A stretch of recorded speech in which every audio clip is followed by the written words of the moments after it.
Leadership is often associated with action, with direction, with movement, with visible effort.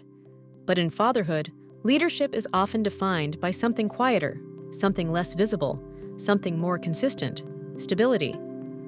Because leadership is not only measured by what is done, it is measured by what does not change, by what remains steady when conditions do not.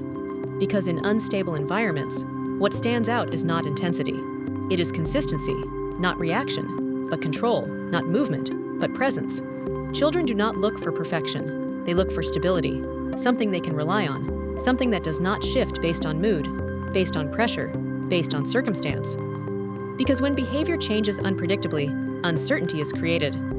And uncertainty affects trust, not always immediately, but over time. Because stability is not built in moments.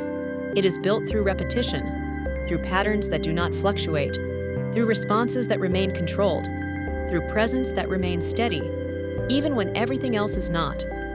This is what leadership becomes when authority is limited. It becomes consistency. It becomes discipline. It becomes the ability to remain the same when conditions are not.